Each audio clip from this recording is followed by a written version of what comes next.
Blog Talk Radio.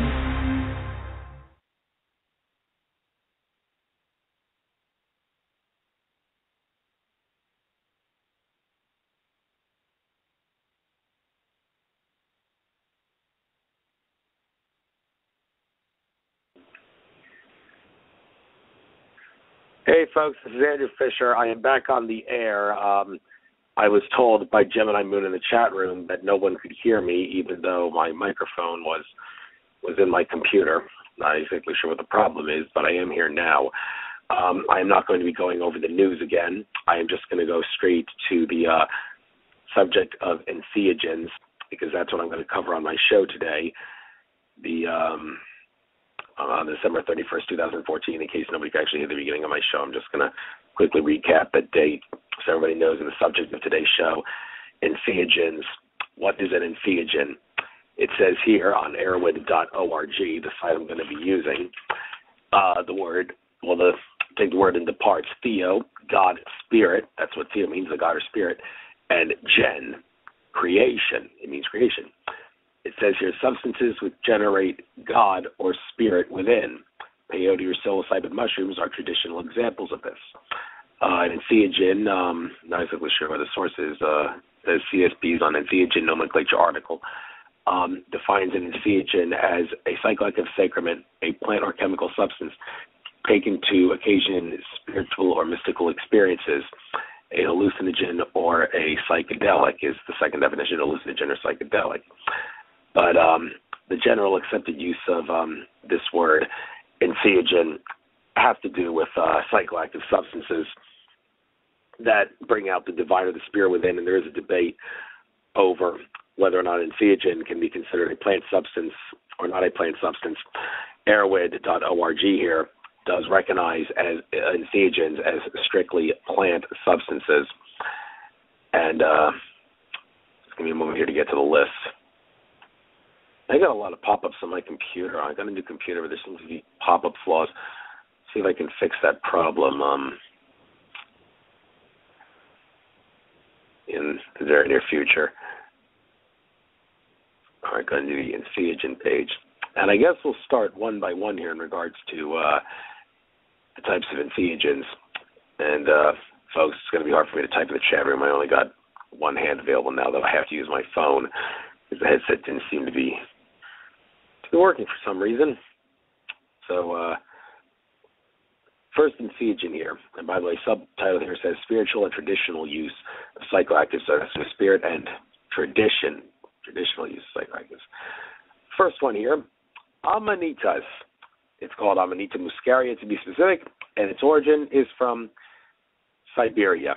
But before I do that, folks, I don't want to make this show too much of a show about law in regards to drugs, and use the word drugs. I said at the beginning of my show, if you guys could hear me, that the word drug is no universally accepted definition, and anything that affects your body in some way can be considered a drug, strictly scientifically speaking. The difference between food and drugs is political, not scientific. But in regards to law, folks, I want to make it clear that drugs are not illegal. They aren't. They are against that which someone in government considers to be public policy. What's the difference? Well, law is binding upon the common people. That which is considered to be public policy is not. It does not go through all the legal channels, statutes, ordinances, and even case law, or all what is considered to be public policy. They are not accepted by the people in a contractual agreement, so therefore they cannot be illegal. They're not law. Well, drugs cannot be illegal because they're not law. They're what is considered to be public policy, and when they take you to court to charge you with a drug-related offense, what they are doing is they are alleging that you committed a crime in a commercial capacity over which there exists some governmental regulatory authority. And they don't have the authority to regulate our non-commercial activities, but if we're engaged in commerce, because where there's commerce, there's a contract, and where there is law, there is a contract. So the fact that there is a contract in regards to commerce gives the essence of law, and there has to be a third party to step in to handle the breach of contract in case somebody commits a contractual violation, and people decided that the courts would be the third party that would decide how to handle breach of contract violations in regards to commerce. So when you are in commerce, the government can regulate you even if you don't necessarily harm someone, and there are some rights that they have some leeway in taking away, like warrantless unreasonable searches. That's not a right that you would have if you are. It's one of the rights they try to take away from us a lot nowadays, no question about that. But in regards to when you have your rights violated if you're in commerce, because commerce is a privilege, they can violate that right to some degree. And, whenever you go to court, they use words that have specific legal definitions, not standard English dictionary definitions, legal definitions to say that you were in commerce. And they count on you not knowing that, so then they can charge you with having violated a regulation, a statutory or an ordinance regulation in a commercial capacity. They always have that commercial nexus because that gives them some regulatory power. But now that I've gotten that out of the way, I'm going to get started with the psychoactive amanita information.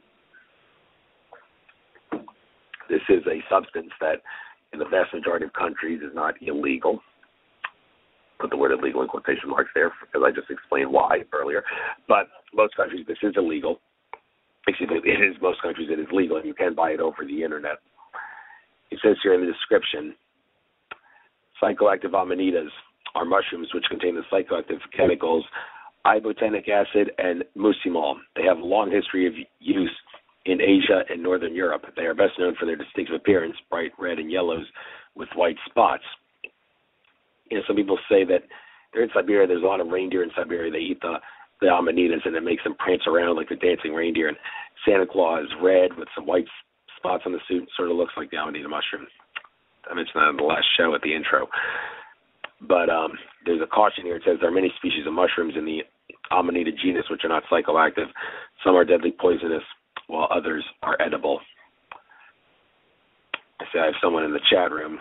I wonder if the beginning of the show was heard. First thing I do when I end the show, I'm going to see if I can hear the information that I gave at the beginning of the show, the news and all the rest of it.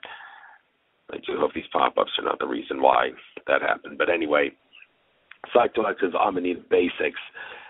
It says the most common psychoactive amanita mushrooms are striking fly agaric, which is an Amanita muscaria, and the panther mushroom, which is Amanita pantherina. Both contain ibotenic acid and muscimol, which produce inebriating effects. Amanita intoxication is quite different for that caused by psychedelic psilocybin mushrooms, which are primarily found in the psilocybe genus. The effects of amanitas are sometimes considered unpleasant and are often accompanied by nausea, chills, and other negative side effects. Not a drug to be used recreationally. It is a drug that, use the word drug. If I do it again, folks, just understand, force I have it. Society's been brainwashed, and sometimes even I can't avoid it. But anyway, the Amanita muscaria mushrooms have been used in Siberian shamanism for centuries, or perhaps as long as thousands of years.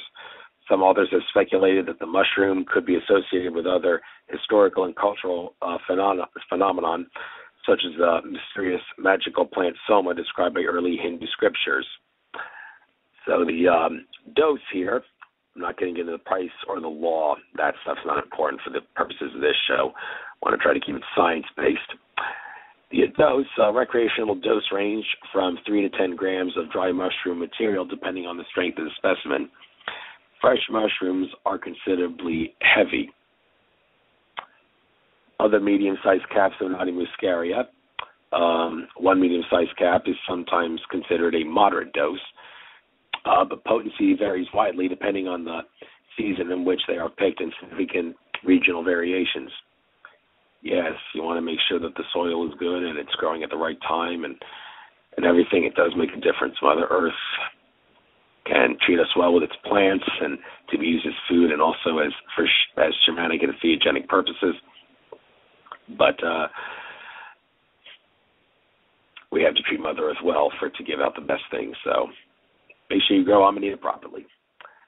The Amanita pantherina Did I pronounce it right? I think I did. Pantherina. In North America, the average potency of the Amanita pantherina is greater than that of the Amanita muscaria. Data is limited, but that's Jonathan Ott, reports that approximately 1/2 cup of sauteed material was a strong dose.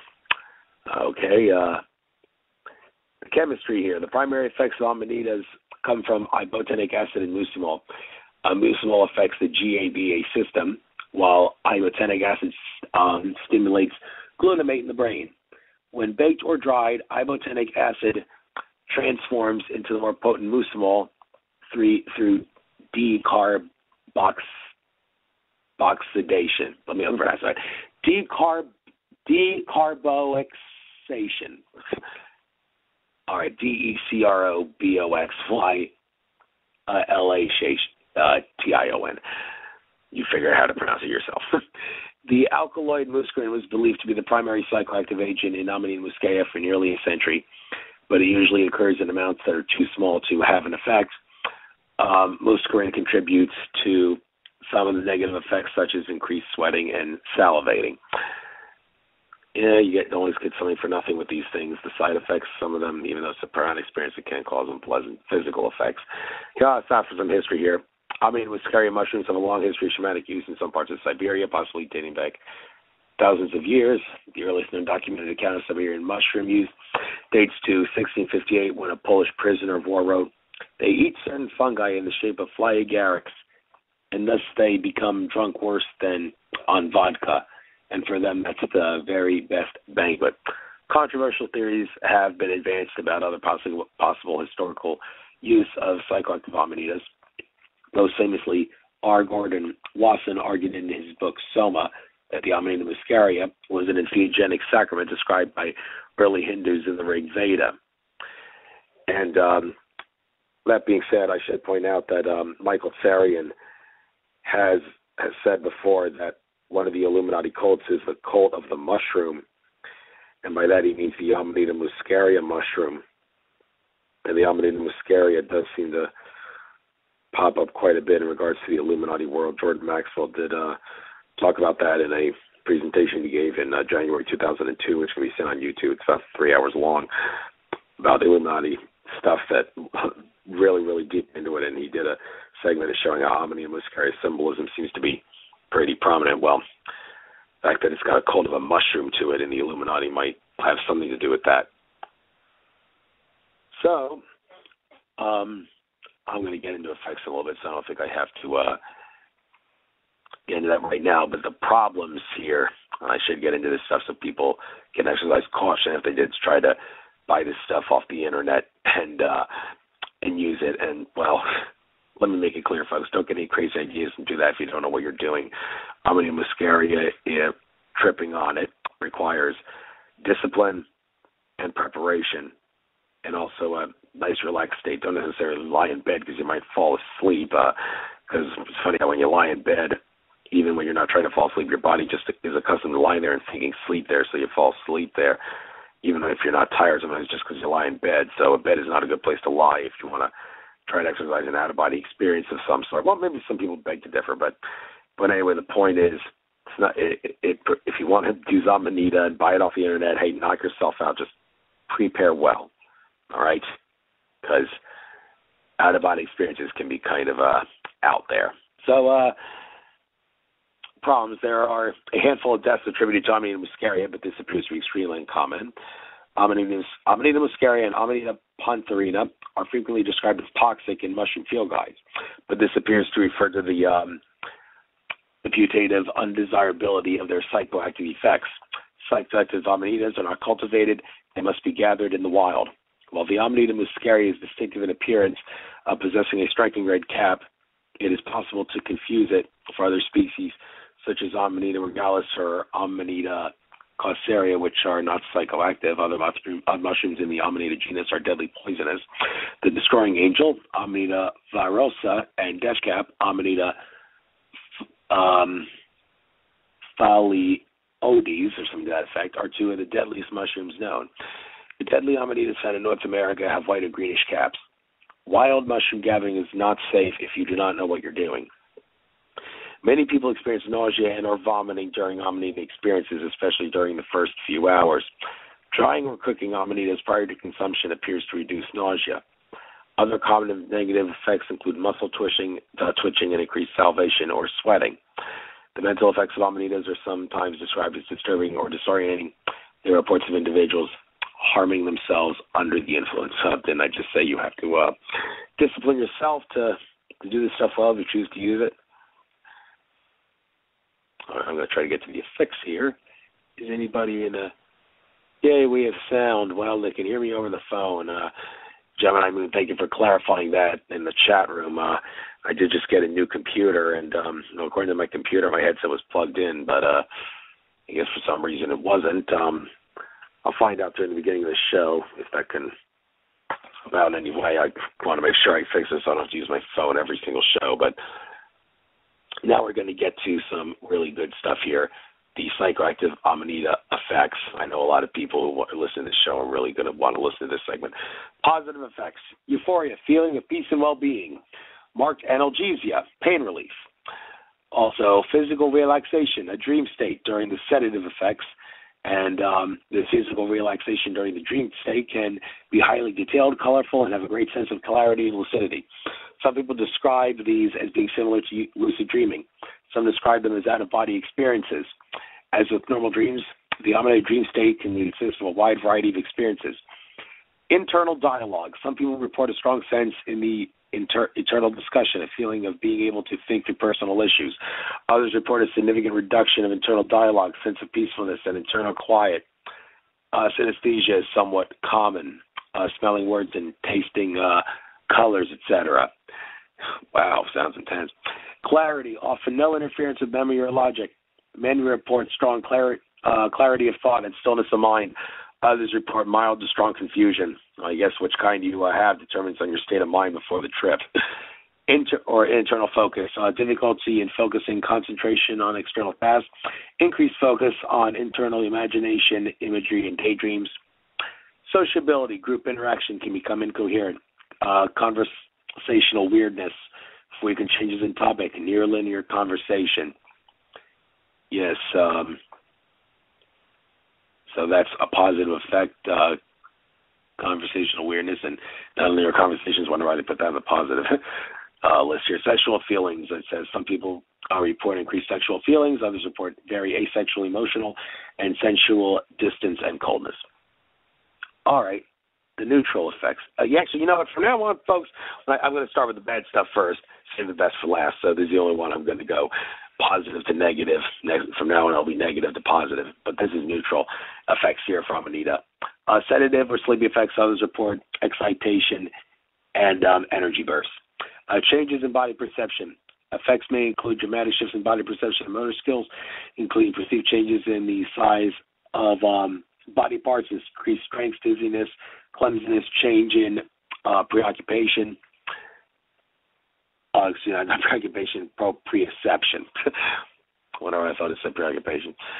Slightly blurred vision, watery eyes, and runny nose. I guess the blurred vision, some people would say, is fun. That's why it was the watery eyes and the runny nose. That wouldn't be very neutral, I would think. Loss of equilibrium, and pupil dilation, and a glassy-eyed stare. So the negative effects here.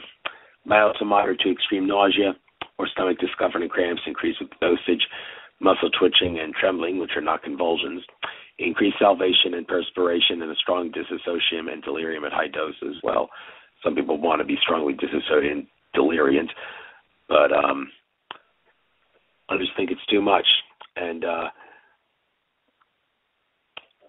let me see if there's anything here that else on the effects page that I might want to talk about. No, there isn't. And just a quick few things here. It is an effect classified as a deliriant and a psychedelic. Deliriant, that's a kind of hallucinogen some people would not want to take because people don't seem to like delirium compared to some of the other ways they affect you. So let me get back to the Entheogen screen here. Definitely got to work on the ad popping up in this computer. Now here's the next one. A lot of people are going to want this to hear about this.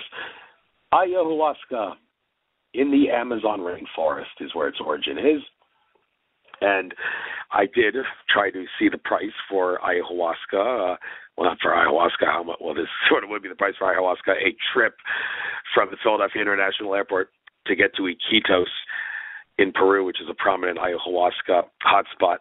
I realized a plane ride there would cost about $2,000 there and back, and round trip, and it would cost more than that because of the other things that you would have to do. So if I can afford the trip sometime more easily, I'm sure I'll go down there and I'll participate in an ayahuasca experience. Even though I said at the beginning that drugs are technically not illegal, they are against that which is considered to be public policy. It should be noted that some of the governments in South America have made it perfectly legal so to speak, for you to use ayahuasca in a rainforest, the Amazon rainforest, in a shamanic setting under the guise of a shaman. So, ayahuasca is a psychedelic. It is a mixture of substances, and the description here says ayahuasca is a powerful psychedelic South American brew traditionally made from the bee capi vine and admixtures such as P. viridis. I don't know what B or P stands for here. I guess for some reason I didn't write it out. And it says and or other DMT-containing plants. One of the primary effects is considered to be the vomiting, the purge that accompanies the experience, and some people also say it causes bad diarrhea. And sorry if you heard sound in the background. That's an ad popping up on my computer, but just disregard that. But it says here the term ayahuasca is sometimes used loosely to mean any combination of an MAOI and DMT. Well, there is pharmahuasca, which is not made from any plant substances but synthesized DNA and pharmaceutical MAOIs, that would potentiate the DMT if taken orally. That's why you got it. Ayahuasca needs to be taken with an MAOI to shut down a enzyme that breaks down the DMT. So if you use DMT, smoke it, it's not a problem in terms of the effects, but if you try to eat plant leaves that contain DMT, it won't have any effects because the enzyme shuts it down. So let's get here to the basics. Ayahuasca is a term used for both the, oh my God, another word here I'm going to have trouble pronouncing, Banisteriopsis capivine. Yeah, that's what the B's are for. Banisteriopsis capivine, that's ayahuasca, one of the key ingredients, and for the visionary brew made from that plant, used in combination with any additional DMT-containing plants. The word ayahuasca, from the Quechua language, means vine of the souls. A traditional South American preparation, the ayahuasca brew frequently employs Psychotria viridis leaves as the DMT source. Instead of, inclusion of B-capi, which contains monoamine oxidase inhibiting harmala alkaloids, MAOIs, allows the DMT, which would otherwise be broken down in the body by the enzyme monoamine oxidase, to become orally addictive. Ayahuasca is prepared by boiling or soaking its plant components. Traditional brews may sometimes contain additional psychoactive and or medicinal plants, including tobacco, Brugmansia, Datura, and a long list of others. Outside the Amazon basin in cities around the world, ayahuasca is prepared with a wide variety of ingredients, including pure chemicals, sometimes called pharmahuasca, or substituted analog plants, such as the root bark from Mimosa teniflora, sometimes called mimoshuasca, and often the seeds of Peganum hanala, Syrian rue, as a source of MAO inhibiting harmala alkaloids. Maybe I should have prepared for the show a little better to know these words and how to pronounce them better so I wouldn't have trouble pronouncing them on a show. Didn't really feel the need to prepare for the show because I have most of the stuff in front of me on Arrowwood.org, and I just add my own style and twist to it, but maybe I should know better than to not prepare for these words. But anyway, moving on, ayahuasca is known for its tendency to induce vomiting and or diarrhea in many users. It's rich in complex visual effects, its reported healing properties, and its powerful mind-altering entheogenic effects. Yeah, another ad. Sorry, folks. All right. The dose. As the dosage of ayahuasca increases, the effects become stronger and more intense. At a certain point, some people may block out and forget much of the experience. Okay, I'm not going to get into the price and the loan. Chemistry here. Some South American shamans have said that the true spirit of ayahuasca is in the P-capi vine, which contains the MAOI harmala alkaloids.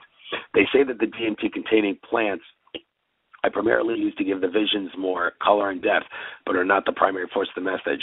Others argue that DMT is a dominant part of the brew, as it is far more psychoactive substance than any harmala alkaloids by themselves. Well, think of it whatever you will.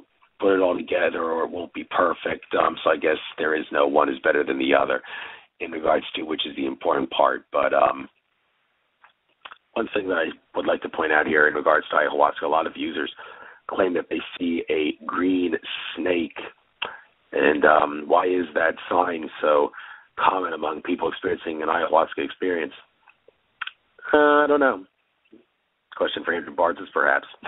But that shows that there seems to be some consciousness within the plants. And how did the natives who make ayahuasca, how did they figure out that you have to combine all this stuff in that way to make ayahuasca? Who did they did they figure it out themselves, or who did they communicate with to get that? Oh, the alien told them how to do it. Or maybe they just were of higher consciousness and interacted with nature and let nature tell them through maybe telepathy or something that you have to put this amount in there and this amount in there and you make ayahuasca. Nature can talk to you. People have done it. Get out into nature, folks. It's really good for you. And an ayahuasca experience in nature would be one hell of an experience. History of ayahuasca. Harmaline was first isolated from Syrian rue seeds in 1841, and the first Western record of the psychoactive effects of B-capi in the Brazilian Amazon was made in 1852. Several reports were published in the mid-19th century about the use of B-capi. In 1922 to 1923, a film of traditional Yage ceremonies, Yage, I think it's how it's pronounced, an accent over the E, Y-A-G-E. Ceremonies was shot, film traditional, that was shot and then thrown into the annual American Pharmaceutical Association meeting. The popularization of ayahuasca in writing and media during the late 20th century has led to many North Americans and Europeans traveling to South America to take ayahuasca in traditional settings, creating a new industry around this entheotourism.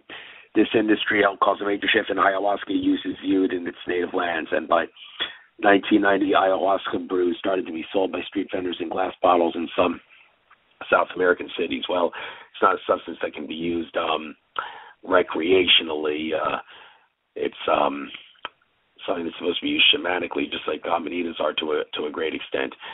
And the vomiting and the diarrhea, the shamans who do with you, they assert that is a very critical part in the cleansing. I remember seeing a documentary where some guy was really upset because he didn't experience as many hallucinogenic effects as he wanted, but he experienced a lot of vomiting and diarrhea. And the shaman said, don't feel bad about the fact that you didn't experience a lot of the psychoactive effects. The fact that you went through that showed that you got a good bodily cleansing. So trust me, you did benefit from this.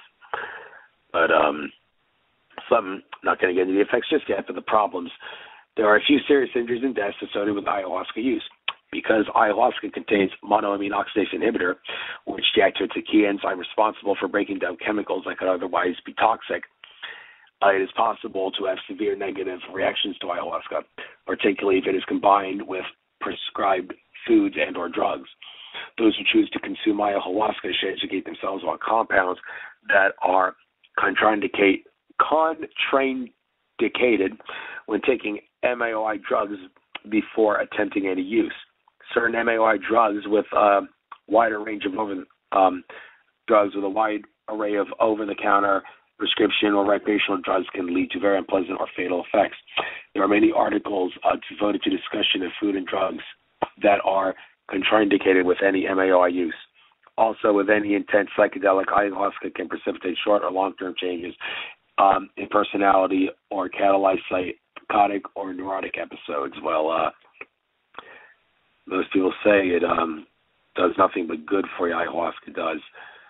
Can you have a bad trip on it? If you're really, really not mentally stable, I suppose so. But there's a shaman there to to assist you. So if you take it the proper way, as you should with a shaman, not a trip sitter, a shaman, or if you are a shaman, and that's okay, then you should be fine. So I would think this would be kind of rare, but some contraindications, ayahuasca can have, they already talked about that. They said some drugs that you should be careful with taking with ayahuasca are antidepressants such as Prozac and other SSRIs. Experienced ayahuasca practitioners and South American shamans recommend against taking ayahuasca while on most or all pharmaceuticals. In many traditions, there are required periods of abstinence and spiritual dietary restrictions observed prior to ayahuasca ingestion and for a few days after each ingestion. Addiction potential. Ayahuasca is not believed to be physically addicting nor likely to cause psychological dependence. That's probably why it's not likely to cause psychosis or neurotic episodes. Withdrawal effects following discontinuation have not been reported. And I remember seeing a documentary where a shaman was he was smoking tobacco, and I believe it was mapacho tobacco, a special form of tobacco. I'll get to that when I get to talking about tobacco. But it was a special form of tobacco in South America called mapacho. This guy smokes it, and he blows the smoke, the shaman does, on the vine, the bee cappy vine that's put in the ayahuasca, and he claims that it does help the spirits and all and help affect the vine for the better. So I can imagine he's right. If he's a true shaman and he's using his ki energy, the force, to make the vine better, then yes, he knows what he's talking about there. So those shamans are amazing people. The effect. Says the total duration here is 4 to 8 hours, onset 20 to 60 minutes. The coming up is 30 to 45 minutes after the original ingestion. The plateau lasts for 1 to 2 hours, and the coming down lasts for 1 to 2 hours, and the after-effects can last about 1 to 8 hours, but there is no hangover. Again, the total duration 4 to 8 hours. The effects list again. Now I'm going to go from negative to positive. The negative, well, start with nausea, vomiting, and diarrhea. The shamans claim that that's positive because it cleanses you, but some would say that's negative. Nausea, vomiting, diarrhea, body aches, sweats, chills, and other flu or food poisoning-like symptoms. Sorry for the ad, it's popping up again. I got to fix that sometime soon. And other flu or food poisoning-like symptoms, much less common after multiple experiences. Fear and or paranoia, feeling as though one is losing one's mind, feeling as though one is dying, equilibrium, difficulty walking. I'll just make sure you're prepared and make sure the shaman knows what he's doing during the trip. So the word trip, that's also stereotypical to use that word. Maybe I should use the word experience. I'll use the word experience instead, not trip. Neutral effects. Sedation, strong visuals, some typically reported including snakes, like I mentioned the green snake, big cats, insectoid aliens, I've talked about that on my show before, and female goddesses. Meaningless visual noise in quotes there. Another neutral effect, auditory hallucinations and sound distortions, an altered state, sense of space and time, and an increased likelihood of embracing magical thinking and paranormal ideation. Well, you're on an experience, so of course you're going to imagine that. Getting a drink of water here. The effects list, now the positive effects. Mild to extreme mood lift, euphoria, ego softening, ego loss, oceanic feeling of connectedness to the universe, feelings of love and empathy, a sense of inner peace and acceptance of self, others, and the world, profound life-changing spiritual experiences, emotional healing, mentally therapeutic, claiming physical healing, such as anti-cancer effects, and purging, including vomiting and even diarrhea, is considered a positive effect and the fundamental part of the spiritual process with ayahuasca by many ayahuasca group shamans and users. So let me see if I already talked about all this stuff in regards to description and everything. So I think I can now go back to the Entheogens list. And the next one, cacti. Well, we're going to be talking cacti later down the list with peyote, but this is, I think, a more broad thing here. Oh, there's no effects here or basics here, so it's just like a general broad thing. It says here the the psychoactive cacti. They are psychedelic. There's the San Pedro, the Peruvian torch, and the Cardin Grande that are some different types. Description here says most psychoactive cacti contain mescaline as their primary active chemical. The best known of these are San Pedro, Peruvian torch, and peyote. So with that being said, I think I'm going to go right to the peyote vault here on Arrowwood. It is a psychedelic, of course, and peyote is a small spineless cacti that contains mescaline as its primary active chemical. It has a long history of use among the natives of northern Mexico and the southwest United States. And you can do it legally. Not that drugs are legal. They're against public policy, as I say 100 billion times. But you can go to some places in the American Southwest and participate in the peyote ceremony. There's a site called peyoteway.com that Ben Stewart told me about when I had him on my show. Shows the 3-day process that you would go through. The third day involves a trip. The second day, the fasting. And the first day, I think, is setting up a campsite in nature somewhere in the Southwest. And you can legally do peyote there. And maybe I'll try that someday soon. But I got to get to the basics now.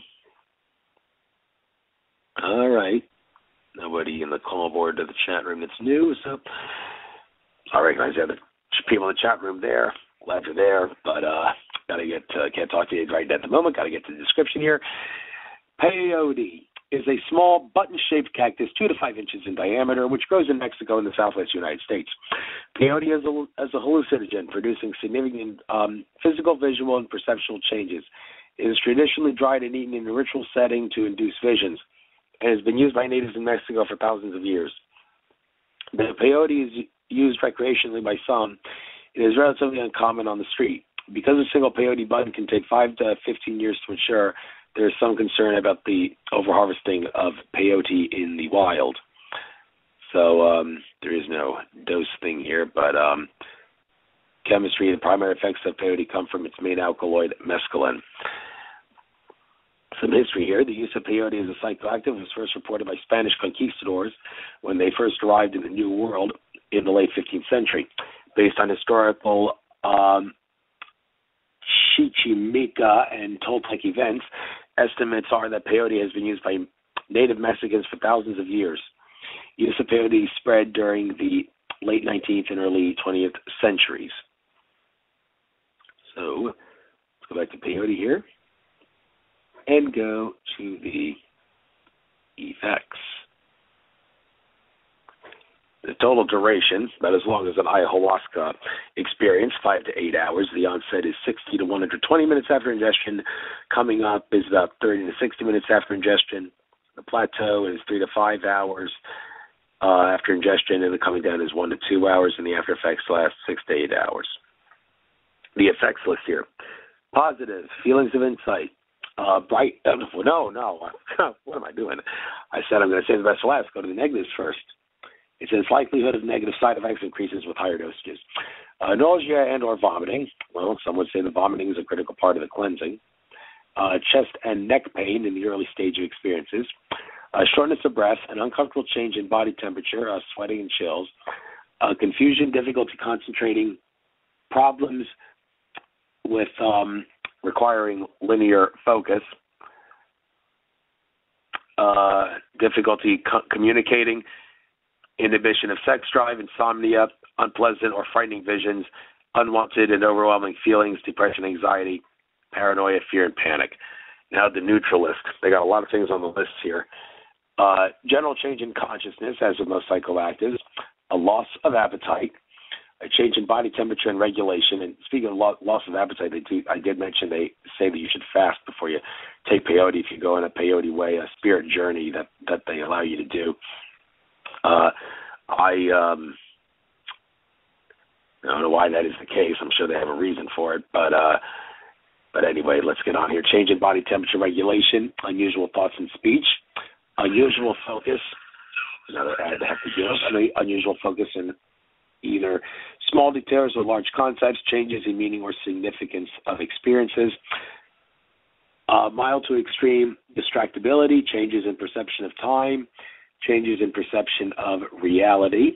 Time is an illusion, and our reality exists only because our consciousness tells us it exists, as I've said on my show many times. Changes in self-control, unusual body sensations, facial flushing, chills, goosebumps, body energy, ego softening, pupil dilation, body tremors, urge to urinate in early stage of experience, and restlessness. All right, saving the best for last, the positive effects. Feelings of insight, brightening of colors, closed and open eye visuals, mood lifting euphoria, increased giggling and laughing, increase in energy and stimulation, increased tactile sensation, feeling of touch, happy, dreamy feelings of hope or rejuvenation, and an increased access to spiritual ideation, deep esoteric experiences. Nothing else here down at the bottom. The coming up period of a peyote experience can be uncomfortable with some of the negative effects occurring during this time. Well, saving the best for last with peyote. If you go through the bad experiences, that's okay. It'll all work out nicely in the end. So let's get back to the Entheogen vault here. All right. Ooh, I know a lot of you want to hear about this. Cannabis. Its origins in India and the Middle East. Cannabis sativa, it says here, but there are other ones besides sativa. There's sativa. I'll get to salvia in a little while, but cannabis sativa, cannabis indica, and cannabis ruderalis are three species here. Its effects classification is an intoxicant, stimulant, psychedelic, and depressant. Cannabis, a fast-growing, bushy animal with dense, sticky flowers, produces a psychoactive THC. It is the most widely used illegal psychoactive and has a long history of medicinal, recreational, and industrial use. The fiber stalks of the plant are used to produce clothing and rope. So let's get to the basics. Now this is the part of the show where I'm preaching to the choir here. Folks, I'd love to chat in the chat room, but I only got one hand available because I realize, much to my dismay, that my headphones are not working. Thank you, Gemini Moon, for pointing that out, that you could hear no sound. I had no reason to think it wasn't working. I got a new computer, so what a shame that had happened. Had them using Direct Connect instead of Skype for the first time. So I'll find out if I could hear myself, but let's get right here to the cannabis basics. Cannabis is a leafy plant which grows wild in many of the tropic and temperate areas of the world. It is cultivated both indoors and out for the production of its flowering tops. The most commonly used form of cannabis are the leaves and flowering tops, the buds, which may be either smoked or eaten. It also comes in a more concentrated resinous form called hashish and as a sticky black liquid called hash oil.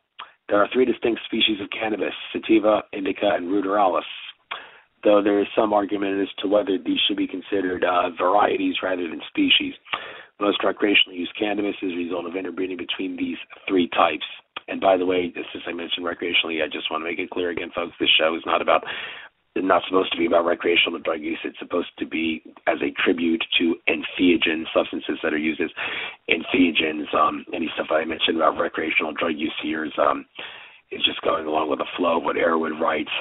This show is supposed to be paid as a tribute to the spiritual and traditional and the that which brings out the divine of the spirit within, what substances do that, and how they the powers that be don't want us to use them. I should have mentioned this earlier because they help you attain higher states of consciousness and in some cases heal, like cannabis, and they expand our consciousness, and the powers that be keep our consciousness suppressed. But getting back to cannabis, the term hemp is generally used to describe low THC varieties of cannabis which are grown for industrial uses. The dose, the strength of a cannabis varies greatly from one variety to another. Some, known as one-hit shit, requires only a single lungful to reach effects, while other varieties require many hits to achieve the same effect. Additionally, the amount that one individual likes to smoke can be many times what another prefers. Generally, an eighth of an ounce of mild quality bud could get around 20-30 people reasonably high. I guess that's somewhat stereotypical for the purposes of this show, because this is about entheogens, not about getting high and high in drugs recreationally. But in regards to chemistry here, science, This is the really, really scientific part of the show here. The active ingredients of cannabis are called cannabinoids. There are many cannabinoids synthesized by the plant, including tetrahydrocannabinol, cannabidiol,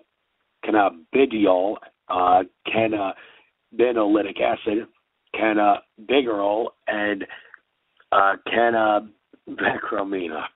Why did I have to make myself this complicated for myself by not talking about it sooner with myself and preparing for these complicated words here?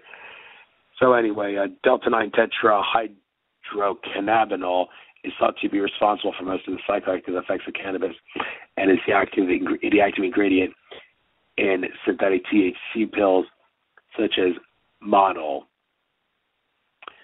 So the pharmacology summary needed. They didn't write anything there. The history, though, they have something here. The cannabis plant has been used both medicinally and recreationally for thousands of years. It wasn't until the early 19th century that the use of cannabis as a psychoactive spread from China and the Middle East to the population of Europe and then to America in the middle of the century. Cannabis was made illegal in the U.S. in 1937 and has continued to be a popular recreational substance since that time. Get to the effects a little bit. Negative effects can include paranoia, dry mouth, respiratory problems, and nervousness, racing heart. Other effects may be negative or inconvenient in certain settings or situations, including reduced ability to concentrate, impaired memory, tiredness, and confusion.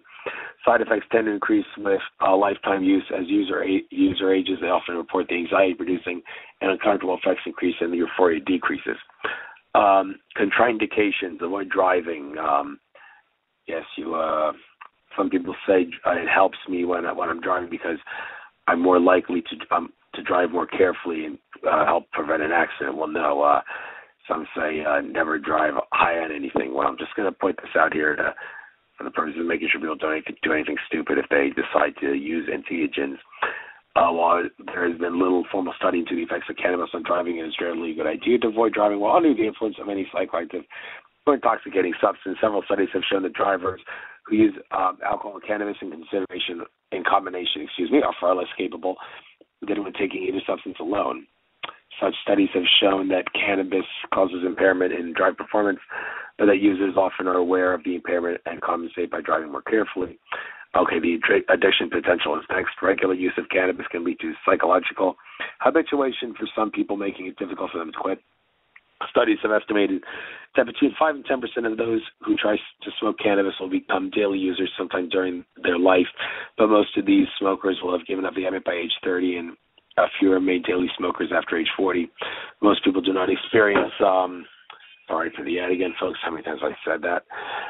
Gotta get rid of these. Most people do not experience signs of physical addiction, but with regular daily use, mild to medium withdrawal symptoms usually occur for less than a week, but can extend for as long as 6 weeks.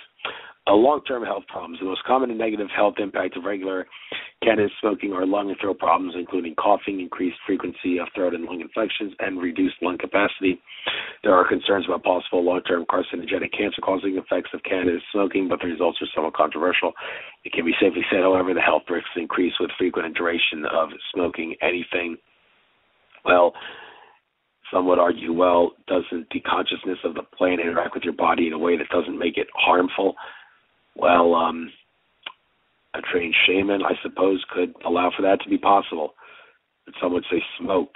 I mean, smoke definitely would cause some sort of a problem because it tars the lung, they would say. But is cannabis smoke somehow different?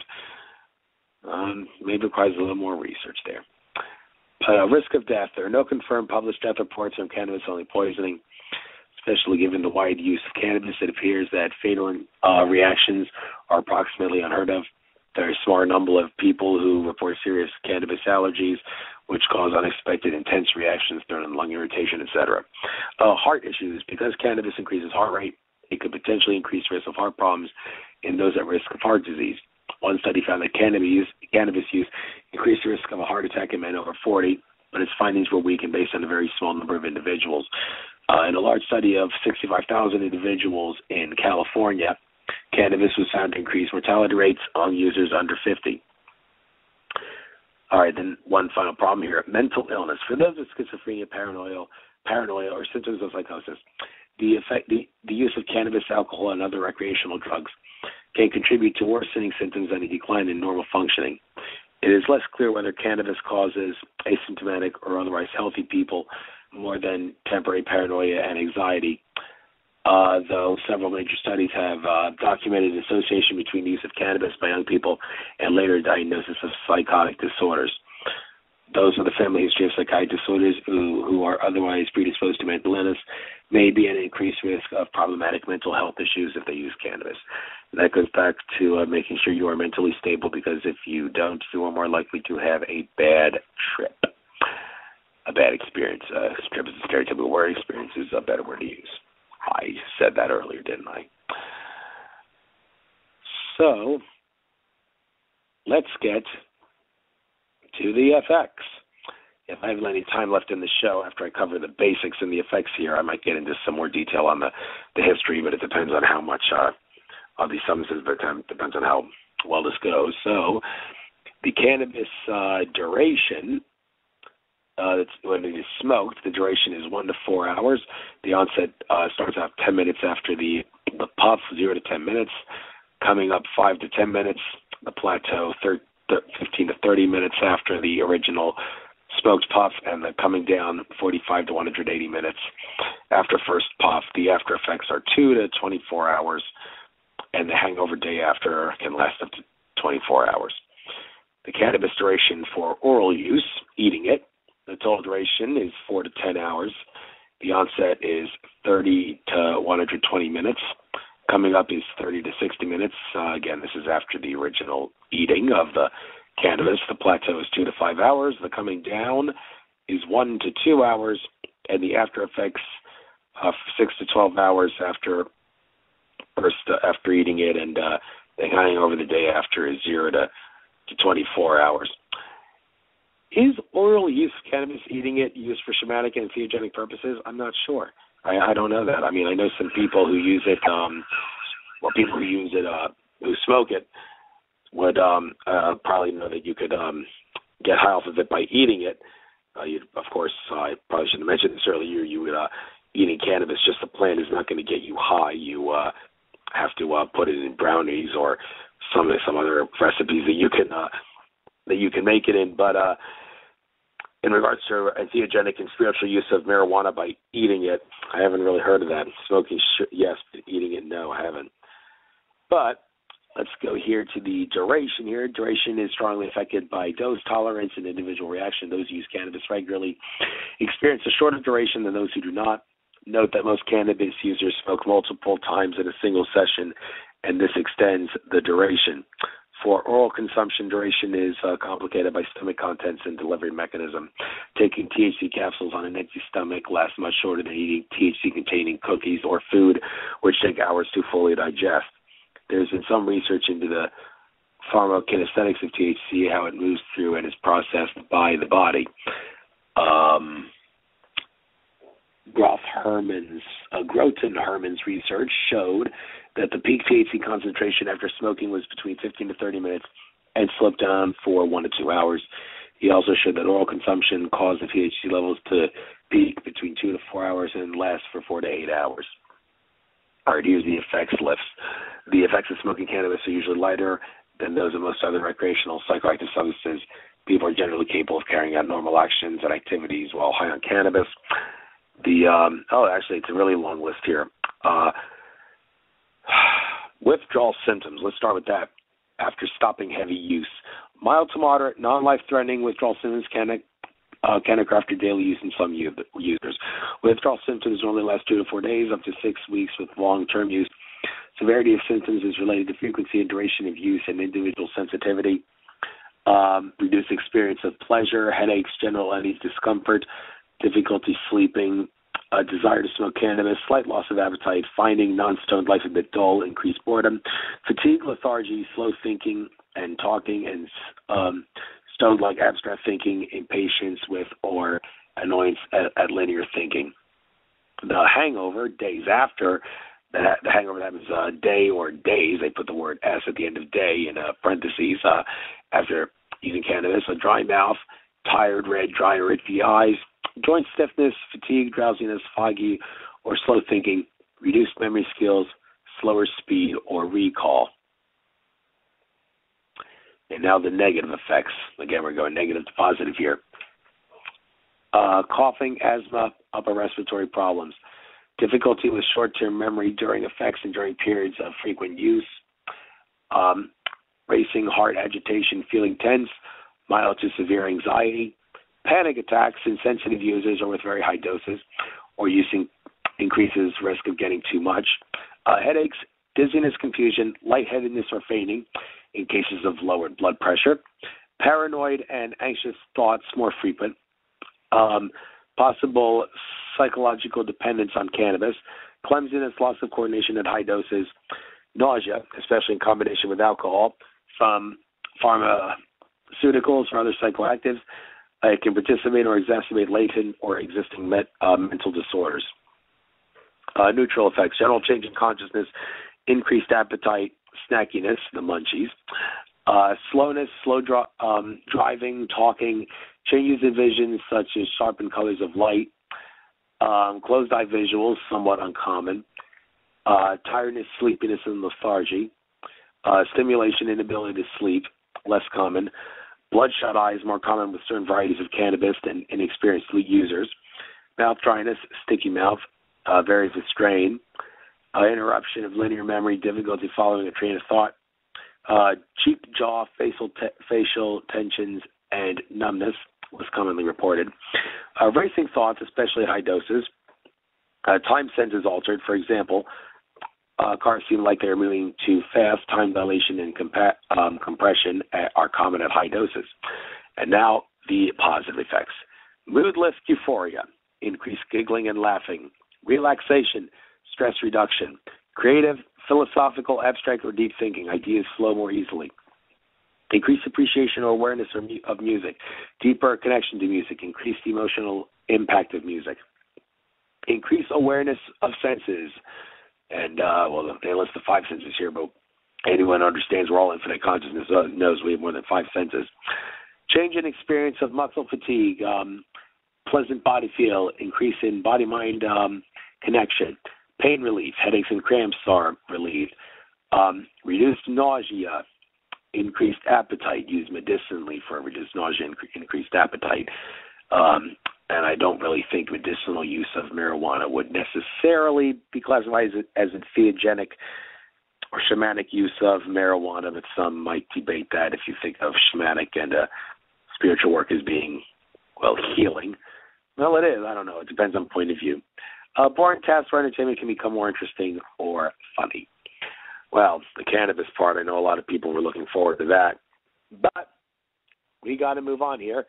And I just accidentally X'd out of the site, so just give me a moment here to get back and get to the Entheogen list again.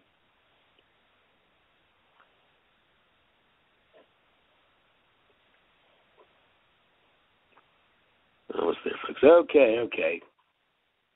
Well, next one is DMT. We sort of covered that with ayahuasca, but there might be a few differences here in regards to. Let's just take a quick look here. Smoked DMT. It obviously doesn't last anywhere near as long as ayahuasca.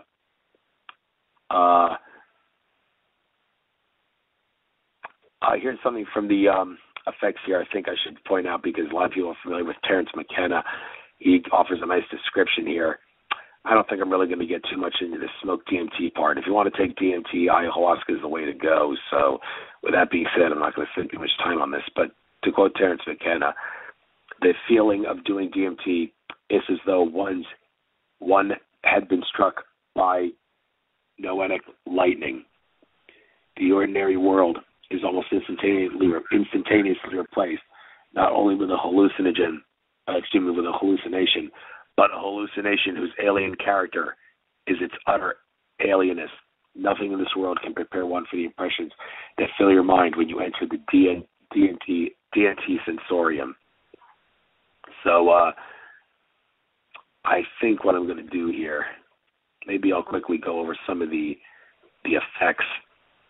I'll probably be mostly the same as for ayahuasca, but it lasts much shorter. But anyway, DMT duration when smoked, the duration is 6 to 20 minutes. The onset is takes about a minute. The coming up takes 30 seconds.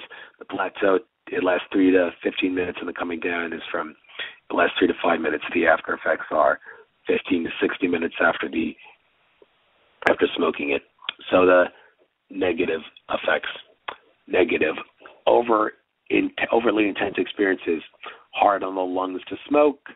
Slight stomach discomfort. Difficulty integrating experiences. Overwhelming fear. And a fast onset and intensity can lead to problems if not prepared. Dropped pipe, knocking things over, and falling. Yeah, make sure you're stable and in a place where you're not likely to hurt yourself. Neutral, changes in neutral effects. Changes in perceptions of time. Auditory hallucinations and sound distortions, which include buzzing. Color shifting, an example is red, green, and gold, coloring to the whole world. Sounds intense. Effects list, positive effects. Short duration. Oh, come on. Did that have to be put there? Just because it's short means that it's positive. I mean, some people take ayahuasca would say, well, no, you want it to be spaced out and long because that's the way to get the most out of it. Well, whatever. But let's get into this a little bit more. Immersive experiences, intense open-eye visuals and kaleidoscopic patterns, powerful rushing of sensation, rushing in quotes there, radical perspective shifting, and profound life-changing spiritual experiences. Well, didn't want to spend too much time on DMT, so let's get back to the Entheogens list here. Hey, Sean, glad to see you. Hey, oh, no, she's gone. I just saw she was in the chat room, but she's, it's the New Year there already. Not New Year here yet in the Eastern Time Zone, 7:16 p.m. But now we're going to go to another one. Oh, this is one many people are not familiar with. Iboga, known as Tabernanthe iboga, a scientific name I presume that is, from the Congo and Gabon, something from Africa. Oh, there's no effects list. This won't be too long. The Tabernanthe iboga. It is a psychedelic. Tabernanthe iboga is a rainforest shrub growing to 2 meters. Its roots contain ibogaine, a strong, long-lasting psychedelic that has been used traditionally in West African coming-of-age rituals. Iboga extracts are used in treating opiate addiction. So, I think I better go to the ibogaine vault to get some more details on this. But first, I'm going to get to the basics here. Iboga is a leafy evergreen that grows to a height of 4 to 8 feet in the undergrowth of the tropical forests of West Central Africa. It has large leaves, about 6 inches long, and clusters of white flowers. Tea iboga contains a powerful psychoactive alkaloid ibogaine, which is found in the leaves and roots and is especially dense in the root core. The plant has been used since at least the 19th century and possibly earlier in religious ceremonies. Iboga has received attention since the 1960s in Europe, North America, and Mexico as an anti-addiction therapy. So the dose, traditionally in Africa, parts of the root of the still living iboga plant have been harvested and grown into ground into a powder, which is usually eaten or made into a tea. The tea is more uncommon. In Bwiti religious ceremonies, that's spelled B-W-I-T-I, religious ceremonies, varying amounts of root powder may be ingested over the course of several days, ranging from a teaspoon to extreme cases upwards of several pounds over the entire period. Dangerous fatalities have been reported. Note, care must be taken in distinguishing iboga powder, which may be around 1% psychoactive alkaloids, from pure ibogaine. Pharmacology. Ibogaine is slowly metabolized by the liver into noribogaine and other metabolites, some of which may be psychoactive. Ibogaine acts on numerous receptor systems, including the dopaminergic, serotonergic, nicotinic, GABA, and muscarinic systems. Some studies have produced limited evidence that ibogaine may pharmacologically interrupt the mechanisms of opiate dependence. Iboga also contains other psychoactive alkaloids which have received little, if any, study. There is some history. The first known documentation of iboga use was in 1864 in Gabon. The Gabonese Fang people say that iboga use was originally discovered by the Pygmies. In the late 19th century, the Bawiti Church was founded using iboga in initiation rites.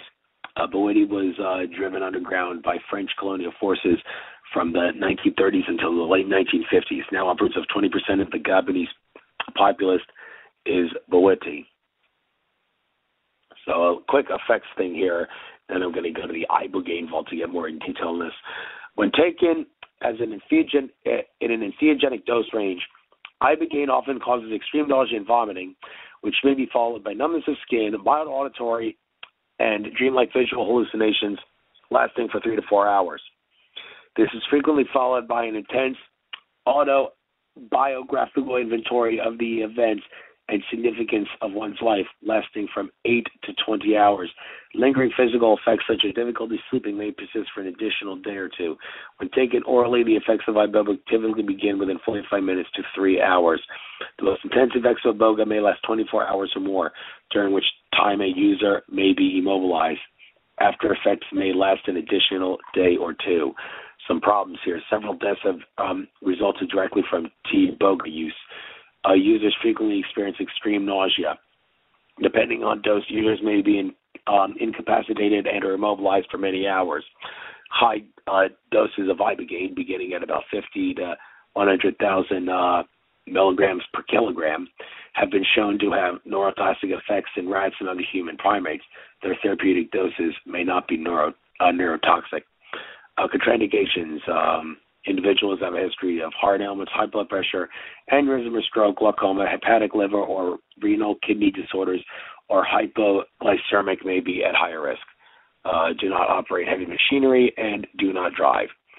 Due to its strong effects, ibogaine should generally not be taken without a sober sitter present or a shaman for the purpose of being entheogenic.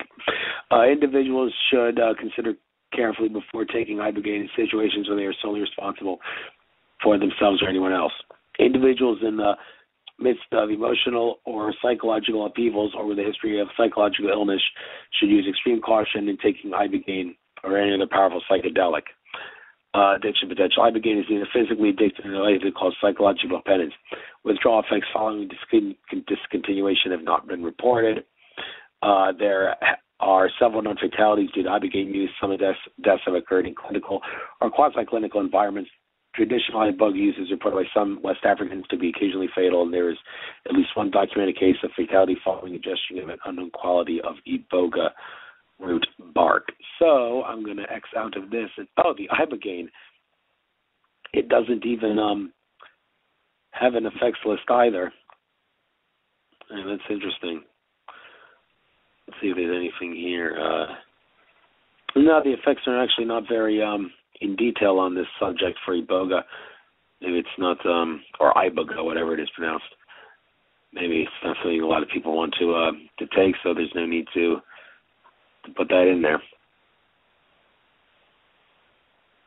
So, I didn't go to the screen I wanted. All right, let's go to the Entheogen screen. Next Entheogen, kava, Piper methysticum. Its origin is in the Pacific Islands. Oh, my God, there's really nothing here. No effects, no basics. But anyway, kava, its effects classification is as a depressant and intoxicant.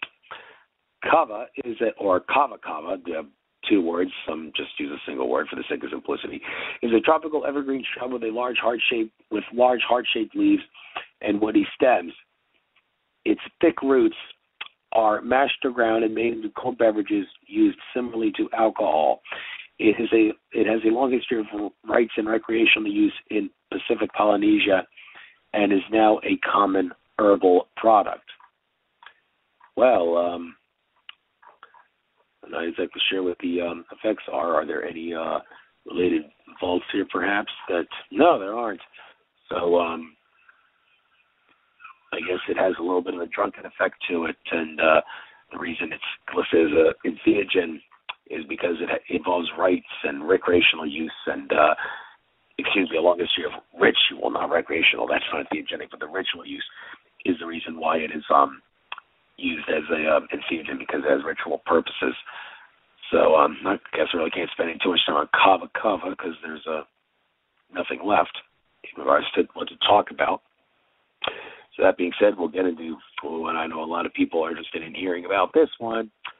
Mushrooms, psilocybin mushrooms, origin from Mexico. They are psychedelic, and there are more than 180 species of mushrooms which contain the psychedelic chemicals psilocybin or psilocin. They have a long history of use in Mexico and are currently one of the most popular and commonly available natural psychedelics. Let's get to the basics here.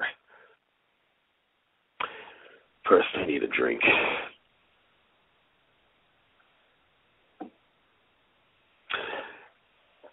The description. There are dozens of species of psilocybin or magic mushrooms belonging primarily to the genus. The genus is Psilocybe, Paniolus, and Copalandia, unrelated to Psychoactive Amanita species. The effects of their ingestion resemble a shorter-acting LSD trip, producing significant physical, visual, and perceptual changes. LSD, that's not on the list of entheogens, and again, Erowid does not recognize something as an entheogen unless it comes from a plant and is not synthesized, I suppose. I don't know, maybe it is debatable. LSD, it comes from a fungus that grows on rye. Why would that allow it to be an entheogen? Well, it goes through a lot of lab work to make it, as Albert Hoffman could tell you.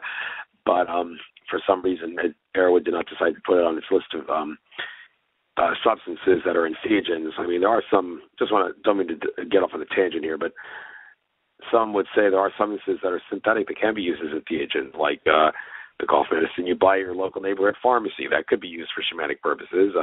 Ketamine, which John Lilly is best recognized with, and the work he did with dolphins and isolation tanks and all that. But for some reason, Erowid decided not to put that on the entheogen list.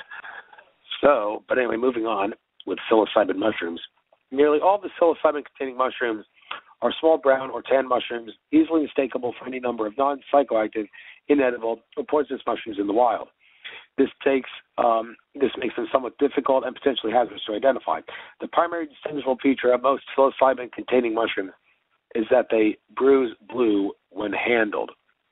The dose, recreational dose, not that I encourage recreational use, this is not entheogenic use, and even though I did mention earlier that drugs are not illegal, they are against public policy. There is a difference.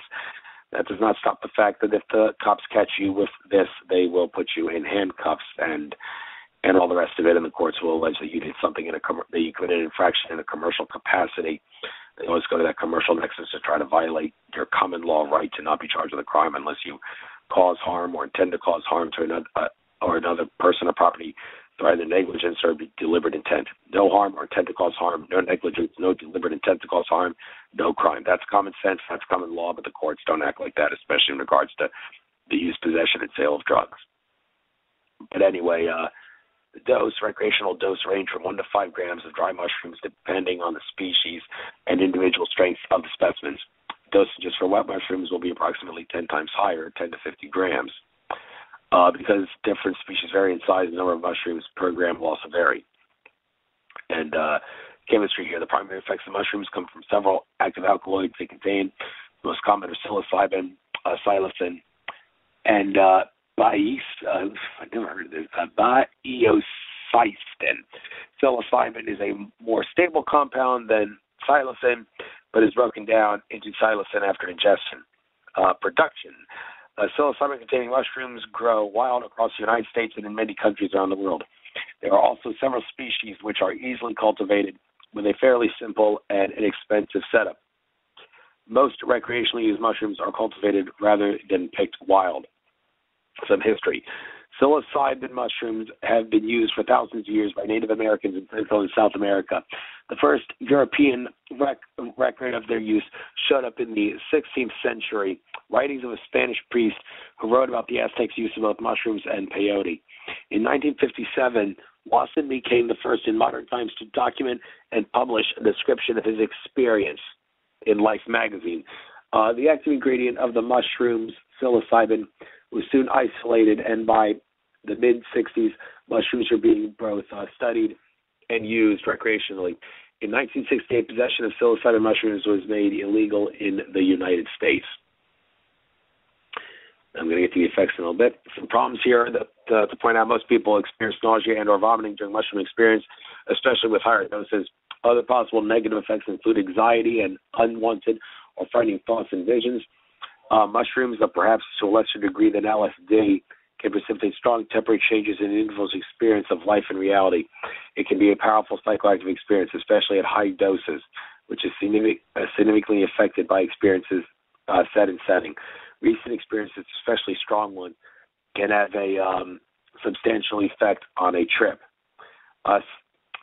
Physically or psychologically unsettling events in the days before a mushroom trip can blossom into more serious distress and trauma while tripping. It is important to be prepared for the possibility of encountering difficult or frightening mental states. Contraindications: taking psilocybin-containing mushrooms while on an MAOI can dramatically increase the effects of the experience. MAOIs are most commonly found in the prescription antidepressants. I'm not going to bother getting through all these. You guys can do your research there. I have things to talk about here for the purposes of this show. Ayahuascas also contain MAOIs. Check with your doctor if you're not sure whether prescription medication is an MAOI. Individuals currently in the midst of emotional or psychological upheaval in their everyday lives should be careful about choosing to use psychedelics such as mushrooms, as they can trigger even more difficulty. Individuals with a family history of schizophrenia or early onset mental illness should be extremely careful because mushrooms have been known to trigger latent psychological and mental problems. Mushrooms are neither physically addicting nor likely to cause psychological dependence. Many people actually find that the desire to use mushrooms goes down for a period of time after use.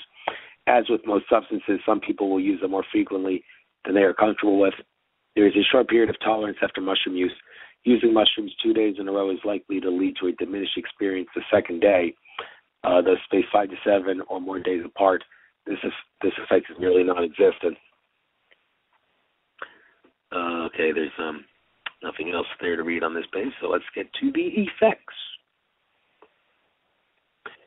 The total duration is from 4 to 7 hours. The onset is 50 to 60 minutes after original use, coming up to 50 to 30 minutes after original dose. Plateau is 2 to 4 hours after the dose, and the coming down is 1 to 3 hours after the dose, and the after effects last up to 6 hours.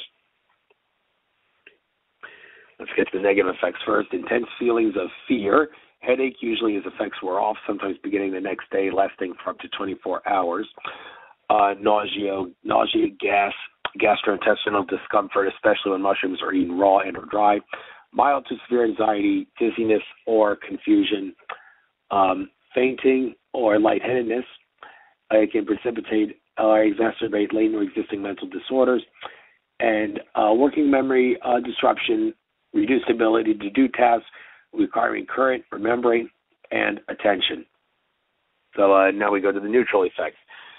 Feeling more emotionally sensitive, general change in consciousness as with any psychoactives, time perception alteration, time seems to pass more slowly, minutes seem to take hours, sensitivity to light, lights seem brighter, starring and rainbow patterns around pinpoint lights, increased duration of motion in peripheral vision, sorry, I don't think that was the right word there. Increased detection of motion in peripheral vision. Yeah, part of this ad thing that I got to do with my computer, a lot of words are highlighted in blue and go to links. That might be a virus or something and causing me to have trouble reading certain words here. Open and closed eye visuals, common, medium, or strong dose. Sleepiness and lethargy, pupil dilation, a sensation of energy or buzzing in the nervous system and peripheral limbs, and also memories come to life. I guess that's in neutral because some of the memories are not particularly pleasant. Positive effects. Mood lift, euphoria, increased giggling and laughing, creative, philosophical, or deep thinking, ideas flow more easily. Boring tasks or entertainment can become more interesting or funny. Sensation of insight, life-changing spiritual experiences, intense feelings of wonder, paradoxical feeling of a normalcy and deep alteration of psyche, may interrupt cluster sequences in those suffering from cluster headaches. You know, I went through cluster headaches in around 2004. It was a pain in the ass. Wish I had some mushrooms to prevent that from happening. So, got some time here. So I'm going to quickly cover some a description here. Psilocybin-containing mushrooms produce unique mental states which are generally affected by dose and an individual's sensitivity to psilocybin. For some rare people, 0.025 grams of psilocybin cubanesis, a very small amount, is enough to propel them into full visionary states with open eye visuals, unpleasant stomach cramps and gas, and other high dose effects. For others, the same amount would be barely, if at all, noticeable, possibly causing a slight cold feeling during the first hour and other threshold effects. Wise users gauge their individual reactions to all entheogens by testing their reaction by ingesting only a small dose the first time. Some of the following effects may characterize the respective levels presented. Please note that the minimum dosage indicated for medium and high doses are extremely low, as those who reach these states with less than a gram of the psilocybin mushrooms are rare. However, you may be one of them, so be careful. The threshold effects from 0.25 grams to 0.75 grams of cubanesis.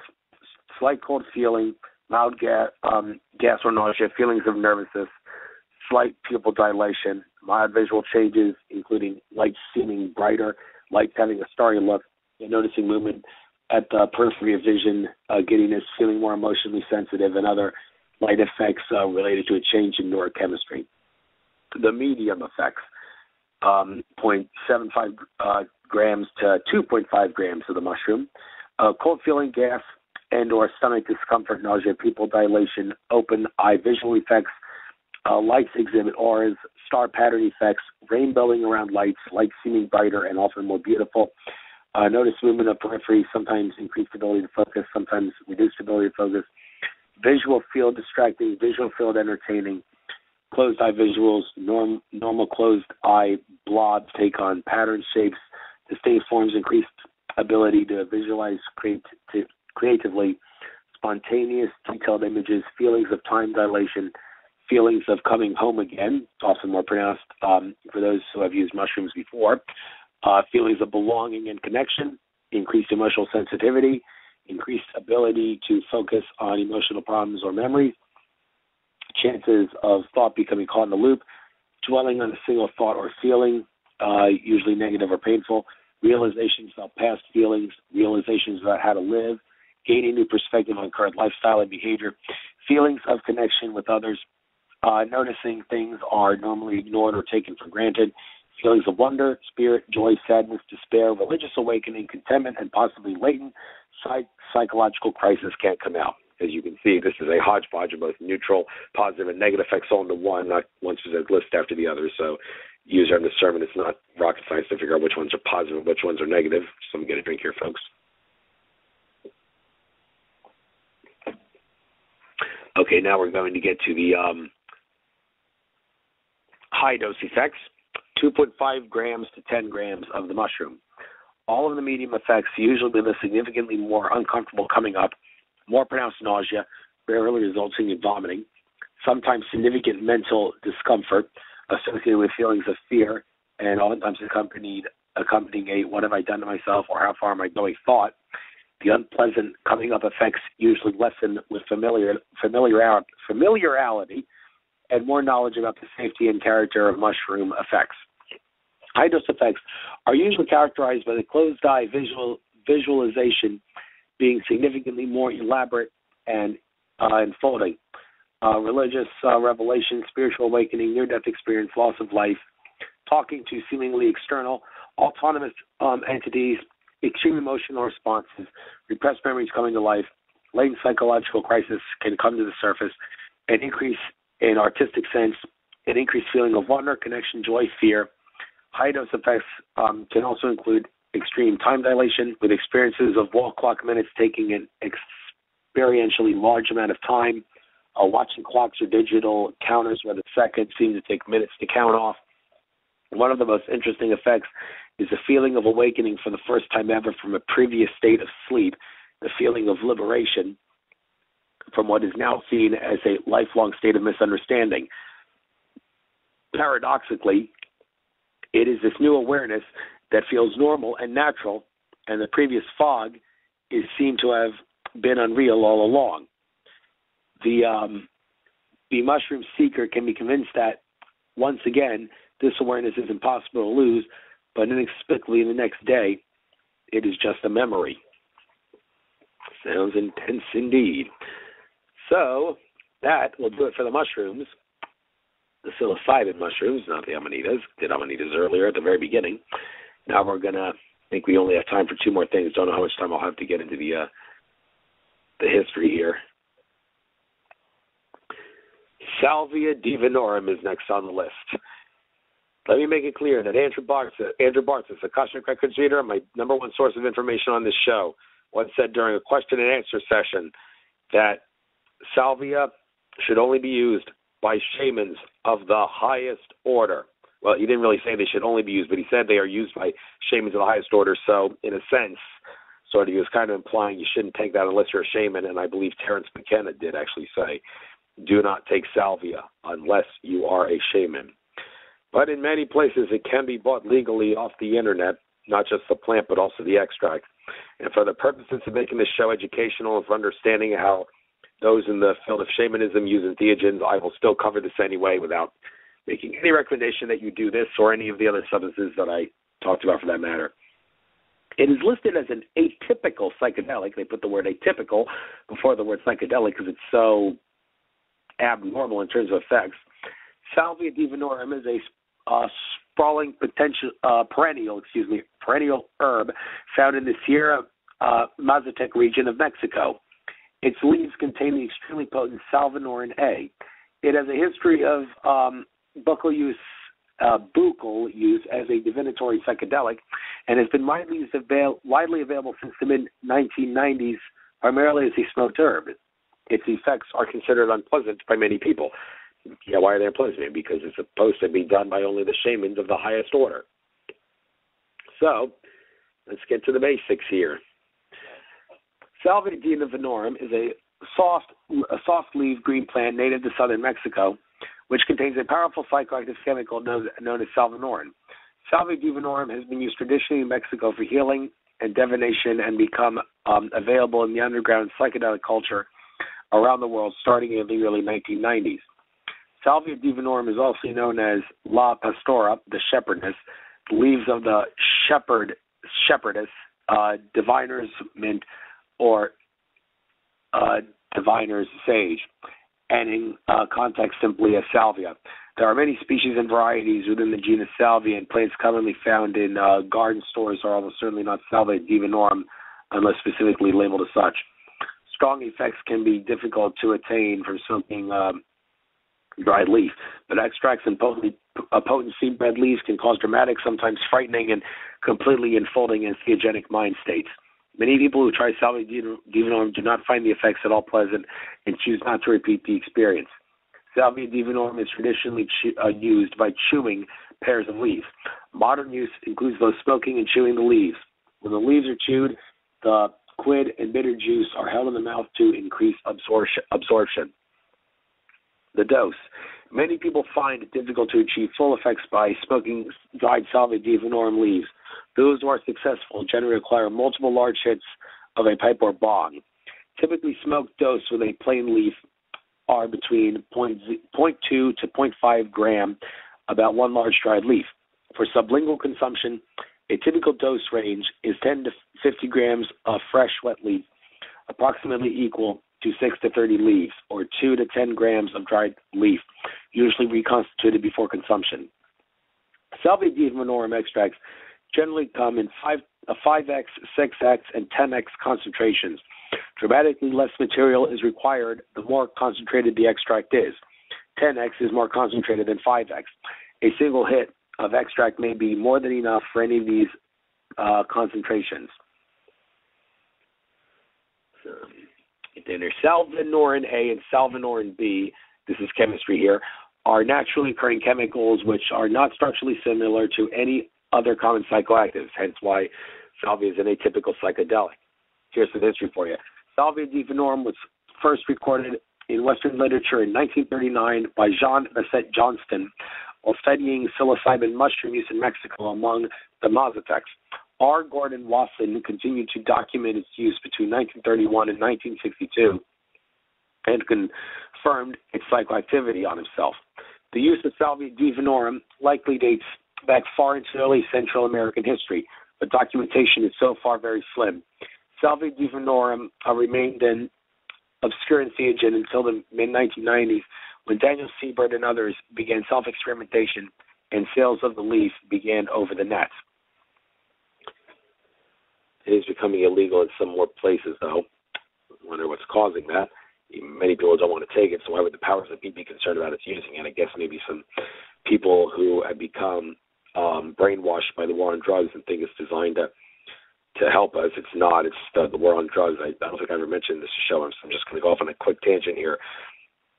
The war on drugs became very well known during the Reagan administration. It's all part of a plot to take away our civil liberties by scaring us into thinking we should give up our rights to catch people who use drugs and keep us safe from people who might use drugs in harmful ways and sell drugs in harmful ways and steal from us and all the rest of that. And well, drugs can make people do that, steal from other people, but they wanted to scare us into thinking that it can harm us in so many ways drugs can. So the powers that be will do that to take our liberties, scare the living daylights out of us, and then say we need to give up your rights. And they do that with terrorism a lot nowadays, especially around 9/11. They did that, and now with drugs and the war on drugs. Back in the 80s, it was very common for them to do it that way, make drugs like the way they treat terrorists. So, real terrorists are the tyrants in government. So the war on drugs is an illusion. The government ships illegal drugs like cocaine and heroin into the country all the time, and that they don't ship the psychoactive drugs into the country. But the addictive ones they do. They were highly responsible for the crack epidemic in the 80s. The government was. Thank you to the late Mike Ruppert for pointing that out. But I'm getting off too much of a tangent here on the conspiratorial aspect here. I think I better get back to this, and I am on a time clock here. So let's get here with the problems. It says you should use a sitter with salvia. Well, don't use it unless you are a shaman, I say. And Terrence McKenna and Adrian Bartzis would suggest as well. Individual currently in the midst of emotional or psychological upheavals in everyday life should be careful about choosing to use psychoactives such as salvia divinorum, as it is possible that one could trigger even more difficulty.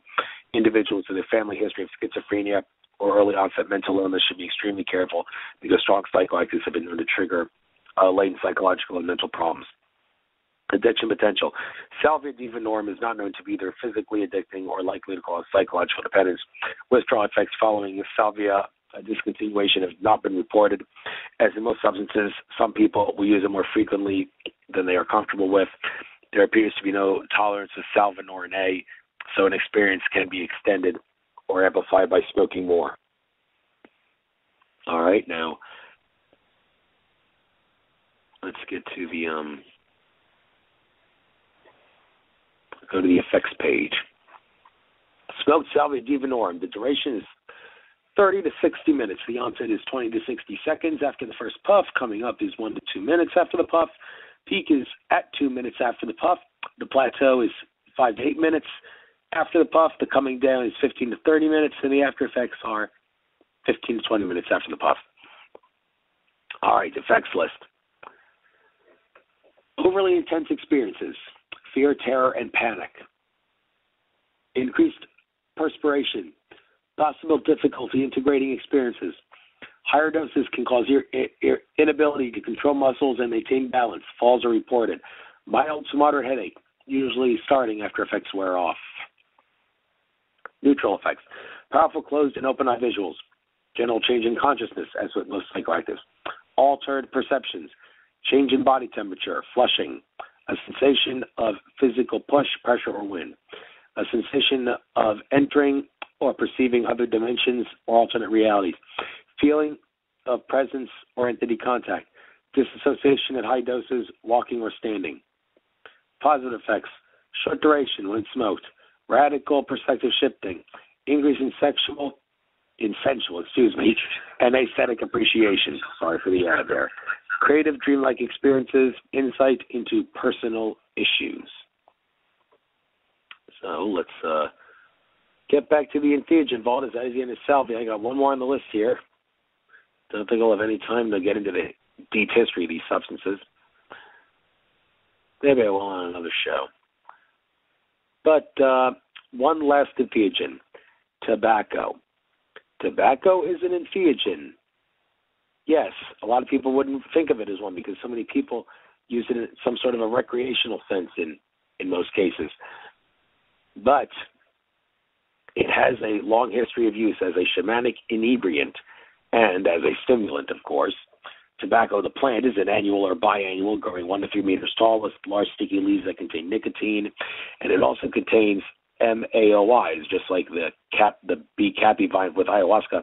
Tobacco does contain some natural MAOIs in it, and when smoked in very high doses, tobacco does have hallucinogenic properties, and the shamans who were like doctor shamans that would heal people would smoke tobacco at very high doses, and it would allow them to enter a near-death trance state where they could diagnose the illnesses of their patients and clients, diagnose them better when in this near-death trance state.